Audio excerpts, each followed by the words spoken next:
Nag-breakfast na po si Johan. Nilutuan ko po siya burger style. Si Deepak dumating na siya kagabi mga 9. Tingnan nyo ang dala, oh. Yan. Sabi niya kasi lagi, pag nakakita daw sila ng saba ni Sanjay Day, magdadala daw sila ng isang sakong saba. Pero, hindi man ito saba ang dinala nila. Ayan. May sasakyan kasi si Sanjay Day, kaya nakabili si Deepak. Pero alam niyo, mas okay na rin kasi sobrang mahal ng saging. Baka ito free na lang itong binigay. Oh. Nagulat ako sa dala ni Deepak kagabi at saka ito mangga. Sobrang mahal kasi guys.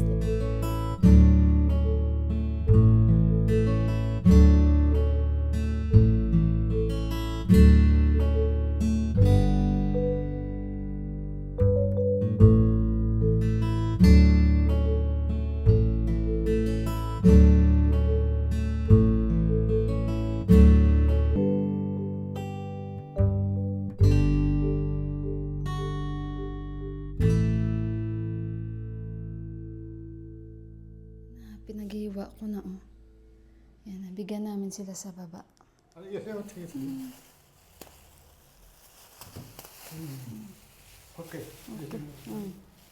Okay. Unsa? Ako pala ang magbibigay. Akala ko si Daddy, ako pala ang magbibigay. Wala sila guys. Baka, wala din yung nanay nila kasi pag nandyan, bukas yung pintuan nila, wala sila, nakasarado.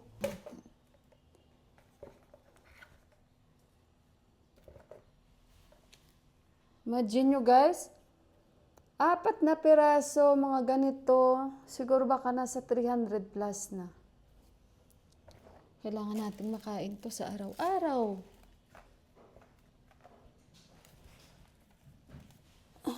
Guys, dyan ko muna sila inilagay, oh. Yan. I think isasabit namin to para hindi siya masira. Teka lang. Umalis na si Johan. Nagpanik na nagbusina na naman yung yung bus. So, ayun. At saka baka mamaya kami ay magpapatay na ng uniform ni Johan. Ay, nakalimutan ko yung mangga. Tsaka, yung mangga, I think green na green ito. So, dahil nga sa weather, nabalot siya sa sasakyan ni Sanjay Day. And syempre, thank you kay Sanjay Day dahil may sasakyan si Sanjay Day. Kaya ayan, nagka-chance si Deepak na madala. Baka bumili din si Sanjay Day. Ayan guys, kumain na ako. Matamis siya, hindi siya mapakla. Wala siya sa baba. Mamaya, sabi ni Buwa, bigay natin. Tikman din natin to ang up. Ang hirap ng mangga. Up. Hala. Ay, hala. Mukhang matamis. Sa amoy pa lang. Hala. Kailangan na itong kainin. Hala, gagawin ko itong lasi. Nadurog na siya. Matamis. Ano siya? Ang bango. Basa. Ay, masaya ako. Pwede tayong mango and banana lassi. Tayo guys, mag-story time muna tayo. Ano pa ba guys? Mga nakakalungkot na balita. Ayoko naman mag-start yung morning natin ng ganito, pero yung mga nangyayari ba sa atin, like kagaya sa taga-Ateneo na mga basketballista ng mga bata ngayon na nalunod. Hindi man ako familiar sa kanila, but then pag binalik-balikan mo yung, or inano mo yung history ng bata, ng family, alam mo yun guys, yung parang puno siya ng pangarap tapos ganun pa yung nangyari. Gaano kasakit yun sa isang magulang na katulad kong isang magulang din kayo, magulang din kayo. Maramdaman nyo talaga guys na sobra kahit hindi nyo sila kaano-ano. Pero alam nyo yun na basta na lang ganun at sabihin lang na aksidente, napakadali sabihin yung ganun. Pero yung buhay hindi ganun kadali eh. Yung binuo ng magulang, yung ganun. Ayan ba? Basta guys, condolences sa family ng dalawang basketballistang bata. Grabe, sayang sila. Dinanas nila, mabilis lang naman sabihin aksidente kasi sa dagat eh, 'di ba? Pero the truth will prevail talaga, and I hope justice will be served. At managot yung dapat managot. And nakikiisa din ako doon, and I will pray talaga na makukuha nila ang justice na yon. Grabe.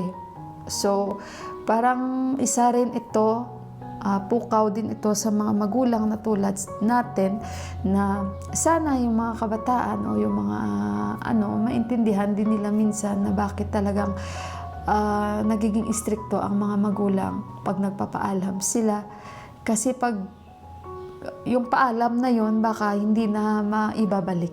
Pero ganun nakasulat sa kanyang fate na ganun talaga yung kapalaran niya, hanggang doon lang. Si Lord lahat may alam. Pero talagang umaasa pa rin ako na mabibigyan talaga ng justice. Ang sakit bilang isang magulang. Sa nanay niya, makikita mo, maramdaman mo bilang isang nanay na ikaw yung number 1 fan. Alam niyo yun, guys. Basta guys, ayoko nang basta nakakalungkot kahit ano pa man. Sabi nga nila, guys, pag ang lalaki mawala ng asawa, byudo. Pag ang babae mawala ng asawa, byuda. Pero pag ang magulang mawala ng anak, wala kang maitatawag sa kanila.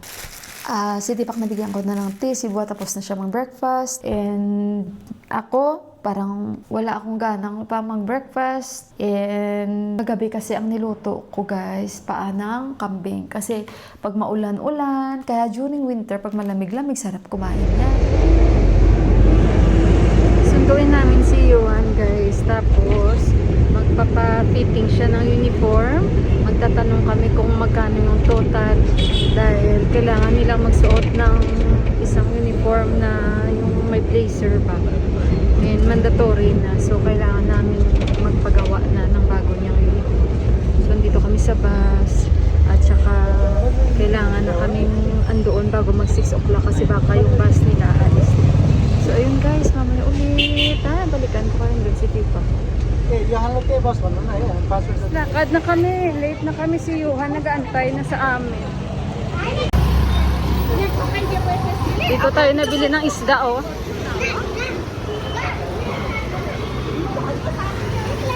Parang may ulo sila ng isda, kaso lang hindi mo alam kung bago ba o ano. Kaya medyo maamoy dito, guys, no, kasi puro isda. May tilapia siya, oh. Kaso lang parang tulog na yung mga tilapia niya. Namumutla na, guys, puting-puti na sa kakahugas. Baho. Tingnan nyo dito sa madadaanan natin, oh. Ang daming stand sa halaman. May nakita ako online, di nahiya, ang benta niya 800. Tingnan nyo, guys, yung bagong nursery dito. Nursery, what did you call this one? Pots and plants. Si Tipak. Teka lang, guys, kasing aking anakis nag-aantay na si Johan. Sandali, guys, mamaya ulit balikan ko kayo. Ito kami, guys, nag-aantayan si Johan.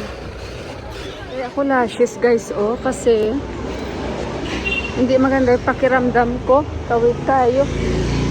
Kaya parang hindi stress yung hitsura natin. Kaya nag-ayos-ayos. Hello guys. Johan.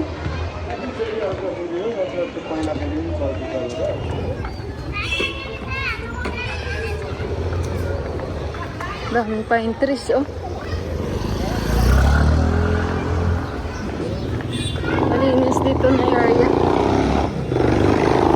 Guys, dito na kami, guys, oh. Patay ng uniform ni Johan.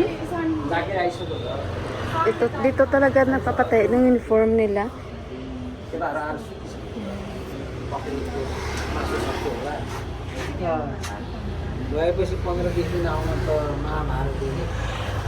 Magaling din naman sila magtahi dito, guys, ng mga ganyan-ganyan. Pricey lang. Kahit yung uniform nila niyan. Hindi mo na kami nagpatahi, guys, ng blazer niya kasi pang winter man yun. So, yung patahiin namin, yung short sleeve lang, tsaka pantalon. Kasi malaki si Johan, lumaki siya. So, maliit talaga sa kanya, guys.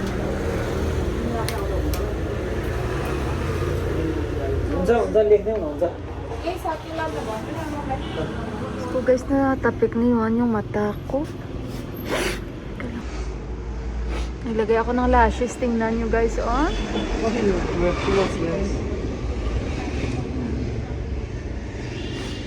Because I'm not feeling well, no? Kaya parang stress na stress yung hitsura ko. Kaya sabi ko, mag-ayos kaya ako. Sabi ko, wag na siyang ayan oh, yung sweater, yung jacket, magja-jacket. Guys, dami guys, oh, ang gaganda. Sarap kaya suotin ito. Mga bags. Guys, tumaan kami dito. Tubig lang ako. Ayokong kumain kasi nag-snacks na ako kanina, kami ni Deepak. Pero kain pa rin silang dalawa. Yan, si Yuan. Kasi si Yuan gutom na, si Deepak ko, hindi na yan mag-dinner. Ako ito lang, tubig lang sabi ko. Kasi hindi na rin ako magluluto dahil si Deepak hindi na siya mag-dinner. And si Yuan, meron na siyang na-marinate ko na meatballs. At ito, sa akin, kakain na ako mamaya kung gugutumin ako. So, ayun guys, mamaya ulit. Hanap kami guys popcorn, yung maluluto. Kasi nga, manonood kami World Cup. Ay, wala. Kasi mas masarap yun. Ayan, nakikita kami, yes. Yan, ito yung gusto ko. I get one the M&M for you. I eat now. Sige na, The Skittles. let's go na. Okay guys, dito na area, may nakita ako na bahay. Malunggay. May malunggay sila na tanim. Buhay na buhay. Kasi nung last dumaan tayo, hindi ko sa inyo na ipakita. Pakita ko sa inyo guys. Be, I forgot to ask you to bring malunggay from Nawalpur and to plant here. Be, tell to Manish Baby. We will plant here. Kasi sa kanila ni Manish Baby, dami doon. See, this is the malunggay, oh. Ito malunggay nila, guys, oh. Buhay na buhay. Ayan, oh. Ayan, oh. Malunggay. Buhay na buhay. Ang moringa. Be, tell Manish Baby. If we come to Kathmandu. Ayan. See, sa kanila kasi ni Manish Baby, guys, ang daming malunggay. Let daddy plant that one. Beside the papaya. Tawagan niya si Manish Bay kasi marami doon sa Nawalpur. Sabihan natin. Sabihan niya si. Kasi nga 'di ba nagdala sila before ni Narayan Bay? Hindi talaga nabuhay 'yun. Nangyari sa kilay ko. Kaya pala tinawagan niya agad kasi si Manish Bay. He is leaving daw 10 o'clock do. Kukuha pa si Manish Bay. Naglalaro pa sila guys oh. Ay, Inday Neneng. Oh, naglalaro pa mga bata. Oh.